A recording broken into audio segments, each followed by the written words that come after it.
Приветствуем наших подписчиков и гостей канала Эзотерика для тебя, друзья. Мы вас всех приветствуем в изобилии и достатке. Сегодня, друзья, в этом видео уделим внимание народным приметам на 29 января. Поговорим о народном календаре, о народном празднике на этот день. Уделим внимание церковному календарю, а также поговорим о том, что можно и чего категорически нельзя делать в этот день, 29 января. Итак, друзья, далее все более подробно. 29 января в народном календаре праздник Петр Полукорм, или просто в народе назвали его Петров день. А вот в православном календаре отмечается в этот день, 29 января, особый праздник, известный как поклонение веригам апостола Петра. Этот день посвящен памяти одного из 12 апостолов Петра.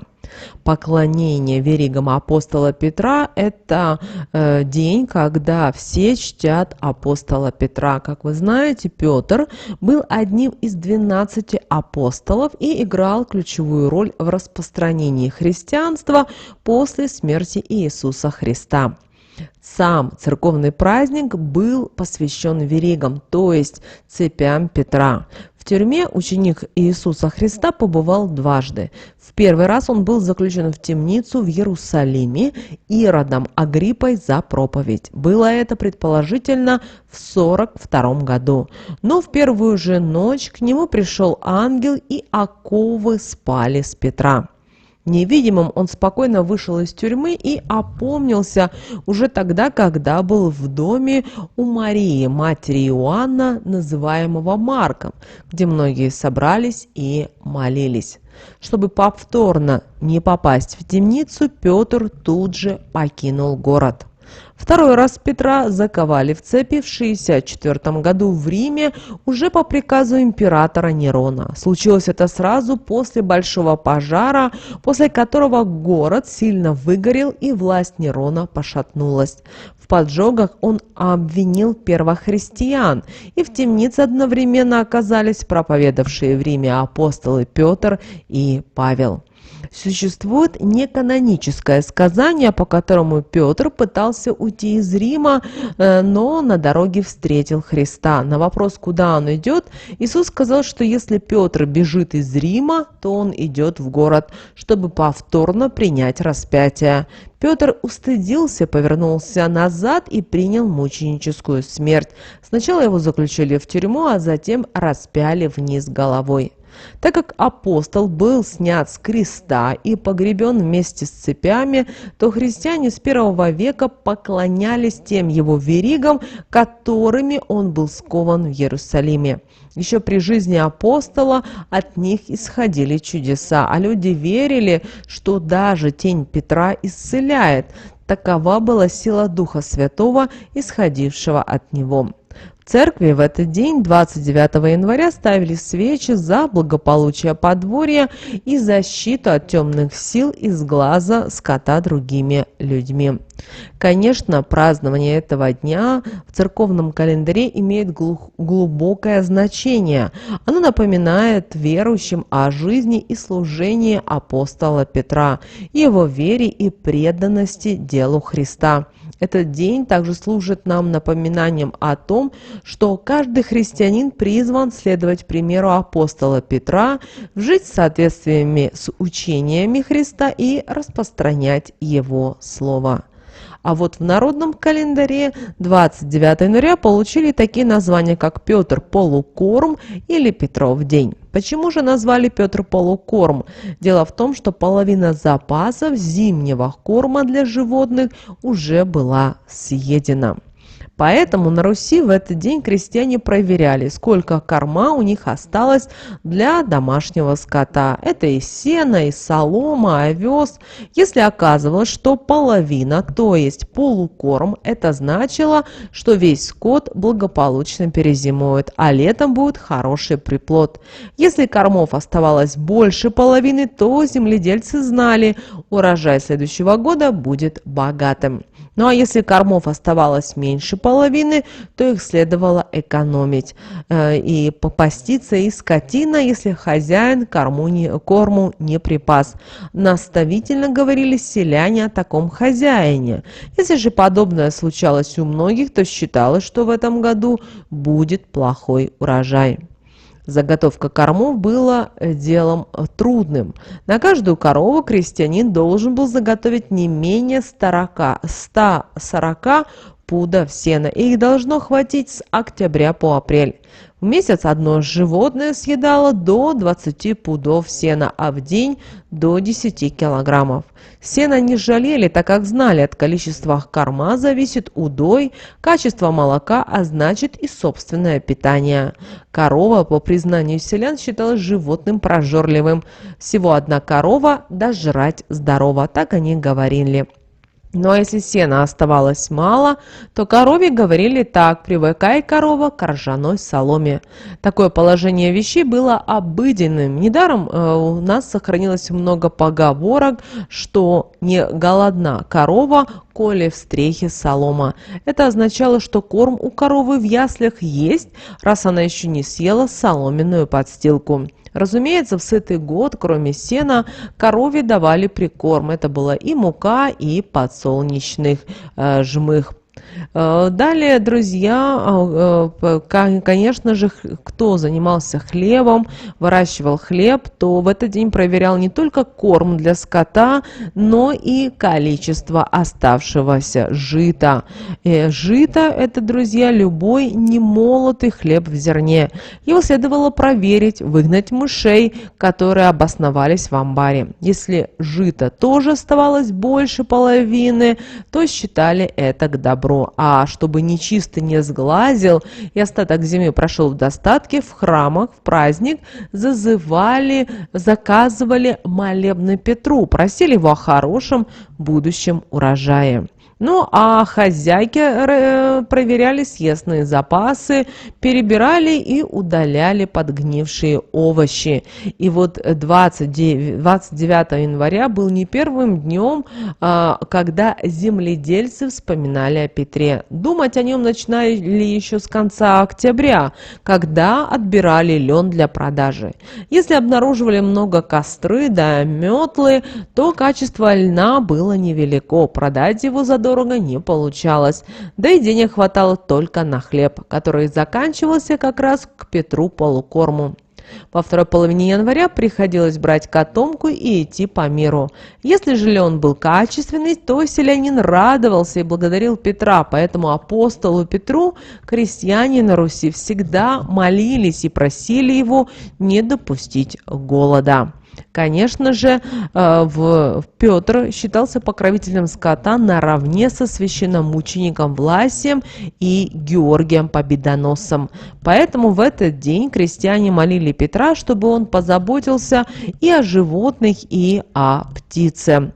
Кроме того, в этот день было не принято было заниматься трудом, который был связан с острыми предметами. Женщинам нельзя было сегодня прясть, ткать и шить. Ну а чтобы защитить скот от волков, скотоводы замыкали цепями очаги и печки, убирали с глаз долой капканы и другие предметы, напоминающие зубы зверей. В этот день особое внимание уделялось погодным приметам. Если утром виден ночной и утренний туман, то на несколько недель установится малооблачная погода.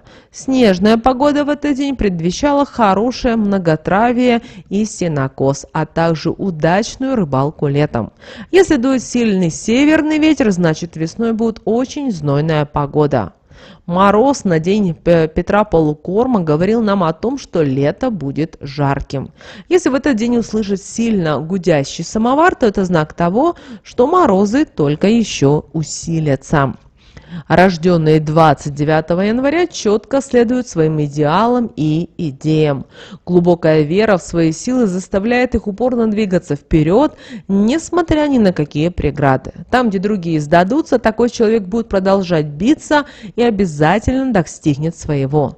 Также они всегда и во всем стараются быть лучшими, и это у них хорошо получается.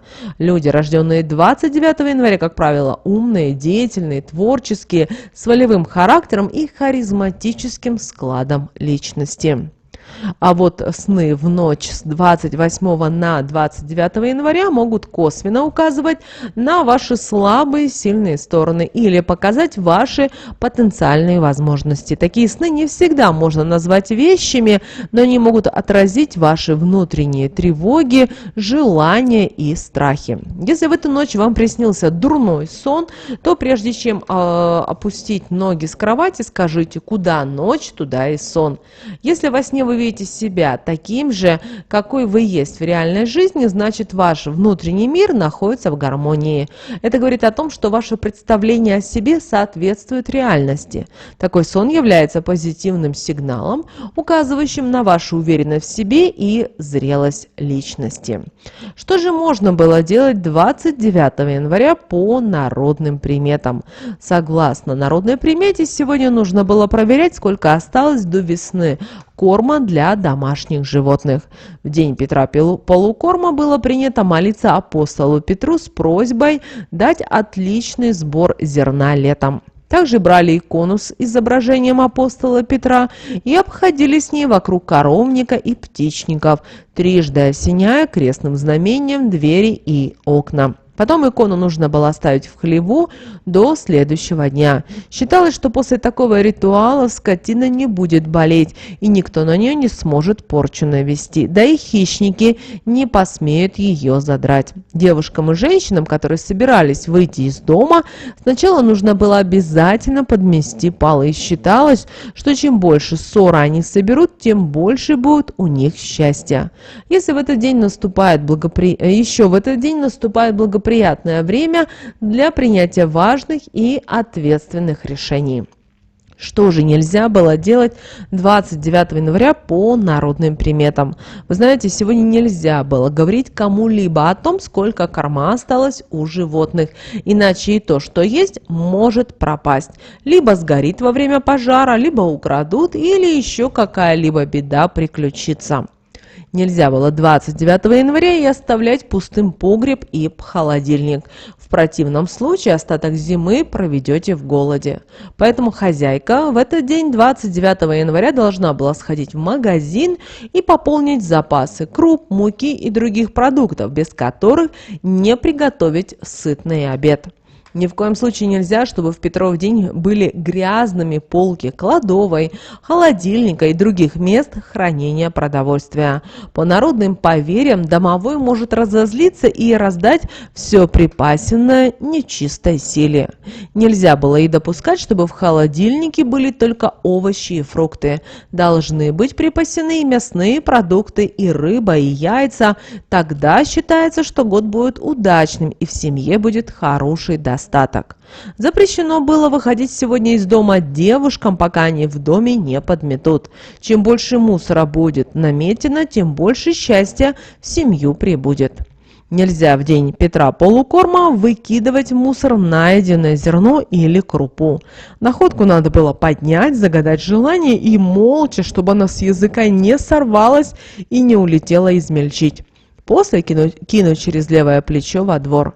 Если же так не сделать, то не исполнится не только задуманное желание, но и могут рухнуть планы на будущее. Также нельзя было рассказывать и неприятные сновидения, они могут исполниться. Поэтому, если 29 января пригрезилось что-то нехорошее, надо, вставая с кровати, обязательно сказать такие магические слова: «Куда ночь, туда и сон». Также не стоит в Петров день брать в руки ножницы, пилы, ножи и другое, что напоминает зубы волка. Того, кто ослушается этого запрета, считается, что могут волки загрызть. Друзья, вот такой у нас с вами день 29 января по народным приметам, традициям и обычаям. Мы надеемся, друзья, что наши советы и наши рекомендации вам помогают в жизни. Обязательно прямо сейчас, друзья, ставьте лайк этому видео. Кто спрашивал, как можно нам помочь, отблагодарить нас за ценную информацию. Друзья, в описании к этому видео есть ссылка. Так и написано, благодарность можно выразить по ссылке. Нажимаете, переходите, и любую сумму, которую вы считаете важной и нужной, можно перевести. Мы всех благодарим за вашу поддержку, за вашу помощь. Нам очень действительно это приятно, и мы это ценим. И благодарим всех тех, кто нас уже поддерживает и кто нам помогает. Друзья, ну а прямо сейчас на экране вы видите два всплывающих окна. Это следующие рекомендованные видео для вас. Нажимайте на то видео, которое вам на интуитивном уровне понравилось больше, и смотрите. Всех вам мыслимых, друзья, и немыслимых благ. Услышимся с вами уже буквально в следующем видео.